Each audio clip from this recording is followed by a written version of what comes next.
Hey guys, welcome back to my channel. Do you remember that amazing kitchen reno I showed you of my kitchen from a number of years back? Today I'm going to tell you all the things I wish I would have done differently.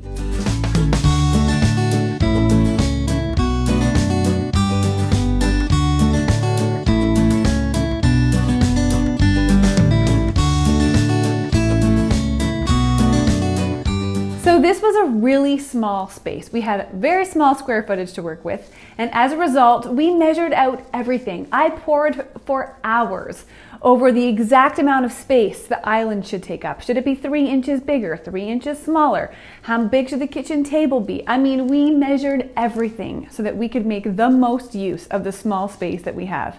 And I'm super thankful that we did that. However, there are some things that just drive me crazy. Number one, the fact that we measured out everything to the exact specifications needed in order to make the space functional means I have to live with it exactly as is. Let me explain. Typically, I love to refresh my space, to move things around, to relocate furniture, to try new things in different places. Having a kitchen designed to the exact specifications means there is no wiggle room. I literally can't move my kitchen table. I can't adjust anything. I have to live with it as is. For someone who loves to freshen things up and move things around and gets re-energized and rejuvenated with a new space, that's been really challenging for me. My husband, not so much. He loves consistency. Number two, one of the things that drives us crazy about this reno is the stools we put at our island. I know, they're just stools. We could save up and replace them, but we've been living with them for 5 years, so it's been fine. But you literally can't sit on them unless you put a pair of shoes on, because the bar where you put your feet literally feels like it's made out of a knife blade.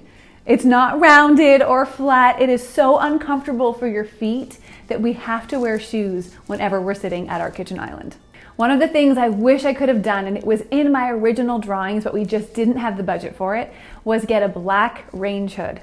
What I really wanted was an all-white kitchen with little pops of black. And at the time that we did our reno, black range hoods were virtually impossible to find, or if we did find them, they were ridiculously expensive. Thankfully today you can find them almost anywhere, so if you're looking for a black range hood, there's probably one in your budget. But we weren't able to do that, and it just bothers me when I look at my kitchen and see so much stainless steel. To that end, number 4 is the same. I had originally drawn nice wood shelves with brass hardware holding them up for the 3 shelves that we have. We ran out of money when it was time to put those shelves in, and so we ended up going with really cheap looking stainless steel shelves from IKEA. I have no problem with the fact that they're from IKEA or the fact that they're cheap. What I have a problem with is the fact that it brought more of the cool metal into my kitchen, and I really didn't want that. So I've got a stainless steel range hood next to stainless steel shelves, next to a stainless steel fridge, and every time I look into this space, I just think it's cold and I don't like it.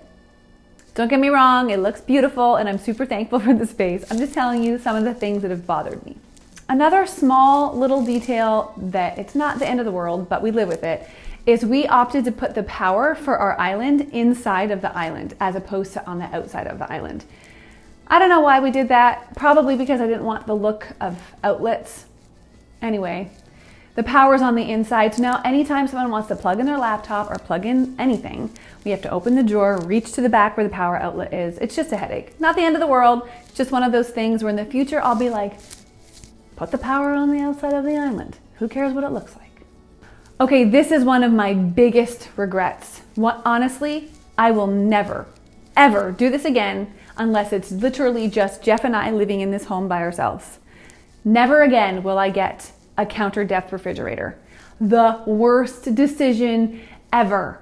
Unless you have a second fridge somewhere else where you can like put other food elsewhere. But a counter depth refrigerator, I mean, an average size long Rubbermaid Tupperware container doesn't even fit in a counter depth refrigerator.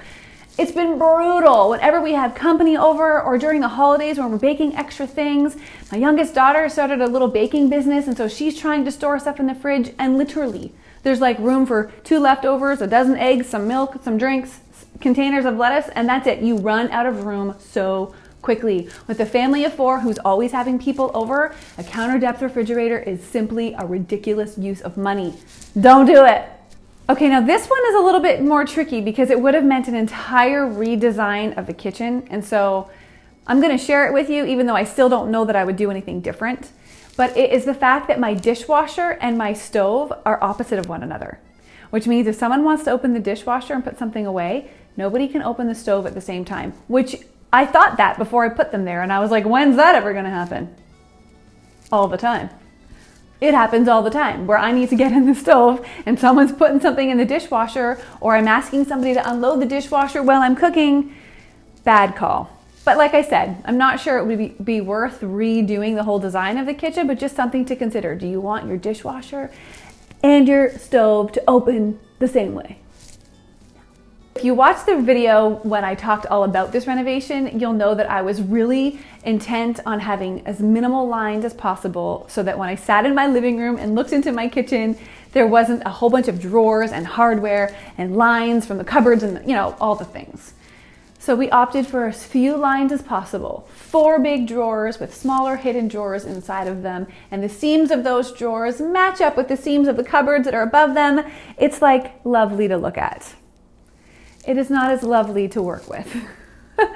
If I'm working right next to the stove and doing something in that space of the counter, and someone needs to open up the cupboard to access, let's just say, the Ziploc bags or a spice or something, I have to like back up so that they can open the first drawer, reach in, open the little drawer, take out what they need, all while I'm still working at the counter next to the stove. Do you know what I'm saying?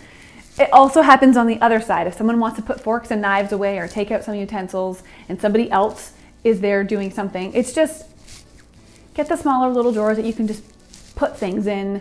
Who cares what it looks like? Having said that, if the kitchen was bigger, I probably would do it all over again. I think it's a combination of the fact that everything got measured just to the right size. And so because it's such a small space, it really feels like everyone's tripping over everyone. But that's just because it's a small kitchen. So maybe I wouldn't actually change it if the kitchen was bigger. But in the fact that the kitchen is small, and I knew it was small to begin with, I should have forgotten how lovely the streamlines, lines, and all that would have been. And I should have thought a little bit more in advance of how annoying it was going to be to have to back up every time somebody wants to get inside a drawer. Okay, this is just a little thing, and it's more just a thing that, you know, is between Jeff and I, but I'm going to share it with you anyways. I want my curtains to touch the ground. My husband does not want curtains that touch the ground if they are anywhere near vents that are going to release heat or release air conditioning into the space. He is against it. And I mean, guys, I've literally tried everything. I put magnets to the wall and then magnets inside the bottom of the curtain so that they would stick to the wall and have the air conditioning vent blow on the outside of the curtains. I've literally tried everything and there is no way around this. He wins this one, but it means the curtains in my kitchen, which were, again, we had run out of money by that time anyway, so they're just the cheapest things we could find. But it means they don't touch the ground. And for me, that's a little bit of a design faux pas. I want my curtains cascading lovely and pooling a little bit on the ground. Anyway, just a small thing. But I see it. It bugs me.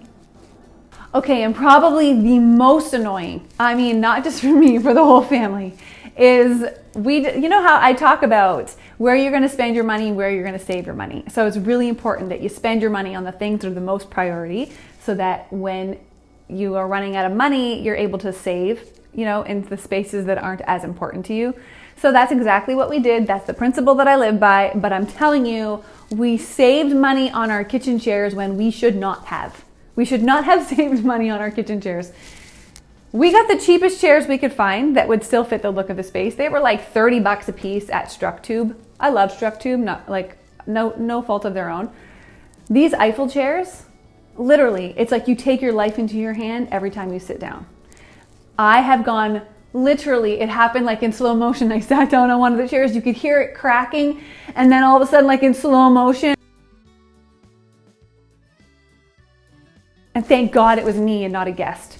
But the idea of these chairs cracking and making sounds, and all of a sudden when you're sitting on them, a screw falls off and it's like halfway across the kitchen floor. They are the most cheaply made chairs. Uncomfortable. They're not high enough to sit in at our kitchen table. Next time I will spend a little bit more time and a little bit more thought in determining the chairs that are going around our kitchen table. So I hope some of those things help you think through your design dilemmas for your next reno. But guys, in all seriousness, we're super blessed. I have no big issues with this kitchen. I'm super thankful to have such a great, bright, open space for both my family and for my friends to come over and enjoy. It's really been a blessing in our small home to have an open space where we can enjoy having friends over. So yes, I'm complaining, but take it with a grain of salt. But if you're planning yours, just give it some food for thought so you don't need to have those small inconveniences in your life. So I'd love to hear from you. What are some of the biggest frustrations about your kitchen space? Comment below, and I'd love to see what kind of things are driving you nuts. Maybe we have some solutions for them. Again, please remember to subscribe to my page and hit the bell so that the next time a video is released, you guys get notified. Have an awesome day. Take care.